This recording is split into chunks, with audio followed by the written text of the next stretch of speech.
you see shows like Bar Rescue, like Fake. fake, right? Fake as shit. And how irritating is that to watch that type of shit? It's really fucking irritating. I actually know Doing what you do, where you're just like, come on, these man. fucking guys. Yeah, I know, and it's like, what's the old thing? Those who can't do teach. Is that? Yeah. And I know a lot. I've seen a lot of these people, like Yeah. that, like guests, like these bottle service hosts and people that have been on the show that are like, oh, I know how to do this and that, and I'm like, oh my god, you're just a fucking. It's crazy drunk. because I watched them and I'm like, man, They've been sued a few times, and I'm not going to say who, but I know. Get out of here. Yeah, I know. Over what? Over just the shit they've done and how they've actually made the businesses worse after they've left, because they just go get extras. I mean, that's what they do. They come in, they give you some bullshit thing. Hey, and this bar's packed in your town. Yeah, hey, there's a lot of extras that need money. So they just fill it up and they do it for the shoot, and they force them to hire people. They make up. It's like anything else. It's all scripted. They make up these scenarios, so it's really not that great. But that's crazy. It fucking drives me nuts. Then they're always like driving around looking for people trying to get on the show. Or have they asked you? Have they approached you? Like, hey, do you want to? When it was a draft, they approached us. Yeah, a few times. Yeah, towards the end of the draft, they were like, and you're like, come on. They did a bar down the road here. They did. I could only imagine if that guy came in and started yelling in your face. I'd be like, you'd knock him clean out and just be like, this is some good TV here. Probably a great episode, actually. Oh yeah, it would be a really great. They would never air it. I can tell you that. Yeah, exactly. They could never air it. So, what would be your best advice for somebody at home who's realistically trying to open up a bar, where you're like, hey, like honestly, honest advice is do your homework and then do your homework and do your homework more. And when I mean that is like, don't just. Like before I got this place, I was almost ready to get another bar down the road that would have been a disaster. I mean, I was like really to that point, yeah. And I was like late in one night. I drove around. I'd never even been in this place before. I'm like, I'm gonna pop in. Sure. And all of a sudden I walked in. It's like, oh shit, this is the actual place I wanted. So it was you got to do a lot of research and location. And by the way, because you have parking here, which is parking. Nobody has parking in LA. Yeah, nobody has parking in LA. I remember when one of the things we were doing for restaurants, because before I opened the bar, we were getting ready to do. My buddies had these little pizza places that we were about ready to open up. Sure. And one of the things he used to tell me to do was I would go around other neighborhoods, or like basically I would find where your demographic, where your client base is going to be. So I'd go sit at different places nearby or next door and whatnot, and I'd just sit there all day long and just count. When I opened my other restaurant, we would just go to all the nearby restaurants that were close to us, and we would go through their lunch. And this is something I recommend anybody to do. We would count you're counting customers? Yeah, count customers, because I know my thing is to steal their clients, so if there's a restaurant or a bar or something that's like a few blocks away, not too far away, or if you're somewhere near foot traffic, we're counting just to see how many people go by and like so we know there's a need. We know there's a lot of people. I know this place, 3 blocks away has a 30-minute wait for lunch every day. So it's like, that's smart. I would have never. See, you almost kind of in a weird way piggyback, like we said, copy people.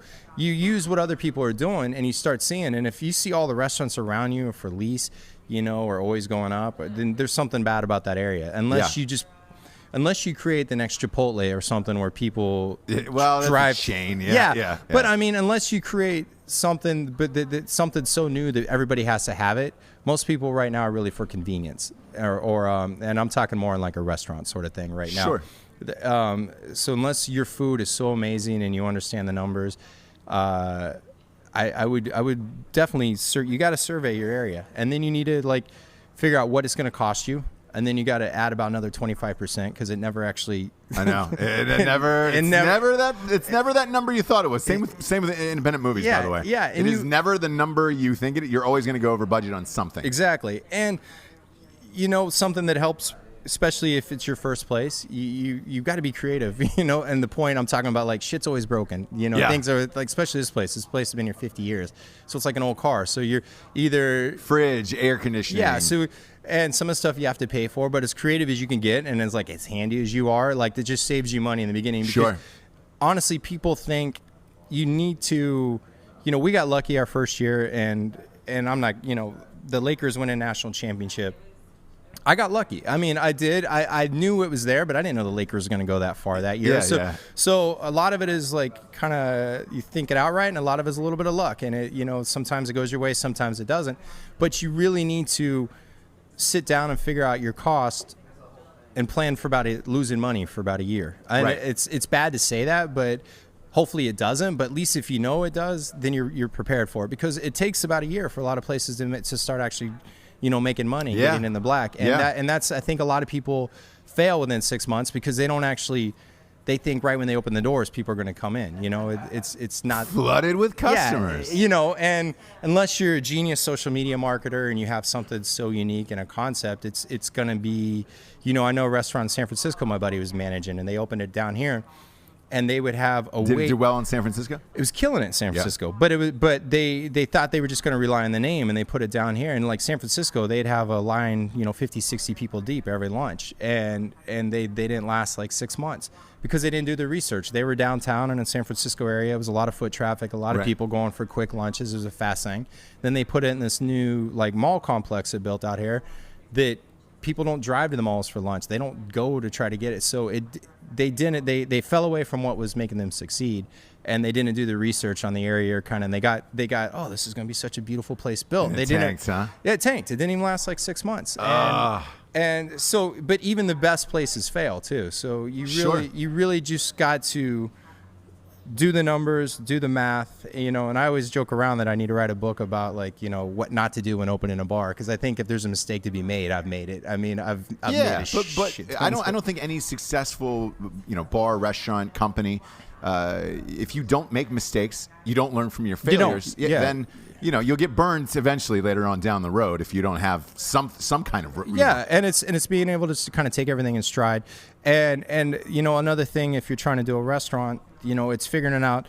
Food is for us, food. We don't make a ton of money off food, but food Right. is something we do to keep people kind of drinking, Sure. sort of thing. And then getting creative with your food items, where you can have different items, but you're still using essentially kind of the same ingredients. You're just Right. remaking them, so that way, Right. because if I got this, whatever one dish, but all those ingredients are just there and they're not being used for other things, and then I'm just wasting money in food, because if I don't sell the shitload out of this one dish, then what's the point of even having it there? Yeah. So you really got to look at your numbers and make sure everything's ironed out and be there. Yeah, you got to be there. Plan on being there. A lot. lot. Your wife is going to hate you. Yes. You're going to be spending a lot less time with your family, because it requires so many hours, and people don't realize that either. Where it's like, No, dude, it's nonstop, and it's because I've seen you here as early as 7 a.m. and I've seen you as late as here as 2 a.m. shutting down. And it's like, I don't think I've ever come in here and you weren't here at some point. Where Yeah. it was just like,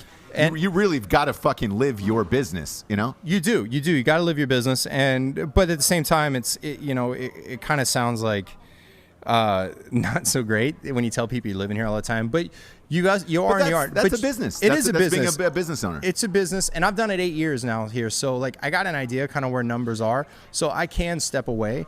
But it's your business. But the plus side is, if I want to go away, I can. I Right. can go away for whatever. But all the problems are going to be my problems, and I got to make sure. Yeah. So if you're on vacation, you're probably getting hammered with problems. yeah, where it's and luckily we've done it long enough where my staff has been here for long enough too. They kind of know things are going to happen in and out, and it makes it a lot easier to work with. But you do get to set your own schedule, but at the same time, you have to motivate yourself to keep doing it, because I can be like, I don't feel like doing shit. Yeah, today. yeah, and I yeah, could just sit there yeah. and watch TV all day long Yeah. and be like, that's not going to do anything for our pocket or bottom line. Right. But and it is there is plus sides. You do get to technically work. You are hanging out at a bar. And, yeah. And it's fun, and dude, people like me pop into town, we get to Get the hang, get the Ross. and it's an easy catch up where it's like, oh hey, I don't have to meet you somewhere, or oh come to my hotel, whatever. It's like, hey dude, I'll meet you at your bar. It's dope. And if you got a drinking problem, by the way, it's the best way to stop owning a bar, because you start seeing money at different. You're know. like, you know what? I'm not good. going to drink that because I can make more money off selling it right now. Exactly. So it's a good way to kind of Dude, stop. You don't get high off your own supply. Nope. Is what it is. Nope. Last question for you here. If you were telling a friend or a family member and they came to you and said, I want to open a bar, what would your answer be? I just want an honest answer on this. Friend or family? I'd be Friend or family member. I mean, like, talk to me first and let me see what the fuck you're trying to Yeah, but what would be your automatic response? Don't do it. Would it be don't do it? do. God damn, because it's like tough. I'm saying don't do it, but I do it. So it's like, But you again. it'd be like telling somebody not to be an actor, but then like, how do you tell somebody not to do something they want to do? Yeah. So yeah, I'm but like, it would have to be something you absolutely if love you more want to than do life, it, right? yeah. I'm like, if you're just doing it just to be like, I just think I'm gonna get really fucking rich, and be like, go do something else. Yeah. If you think you're gonna do it because like I really want to do this, and it's and you're in it for the long haul. and you're in it for the long haul, then good luck. Yeah. Call me if you have questions, because it's a roller coaster. But I mean, Well, because the reason I asked this question, because I get it on the acting side all the time. I was like, dude, you've done a lot and it's amazing and whatever. I want to be an actor, and they ask, should I do it? I say no. You say no? I do, and because if I figure this, if they want it bad enough, they'll do go out it. and do it on their own. But are your chances high of making it? No, they're they're not. not. Same with a bar and a restaurant, and so I always lean. But you do get to reap the reward if you do good. Yeah, so at I the know. same time, I it's know. like, you literally, I told somebody this. I never would have gotten this bar, like if it was me today with my wife and my child, I would never taken the risk and done the bar. No. I wouldn't. Yeah. When I did it, and I'm not telling anybody not to do that with a wife or kid, but you really need to think. You do have to account for the failure plan. rate, and Yeah. and I think a lot of it is the failure rate is high is because anybody can technically open a bar. Anybody Yes. can do it. Yeah. So it's going to add a lot higher failure rate just because anybody can do it. Or anybody can open a restaurant. So just the sheer numbers of people that don't know what they're doing is going to make the success rate really shitty when you look Right. at the overall number of Right. it. But at the same time, if you are going to do it and you have like a lot of people counting on you, it needs to be money you could plan on losing. And I always say, don't ever use your own money. Like if I open another place, Investors. I'm never going to use my own money Yeah. ever again. Same with movies. Yeah, Same with movies. I Yeah. did that Investors once. in movies. Yeah. And there's plenty. So back to like, if you do want to open a bar, find some investors, find people that have money that they can lose, and they're not going to like.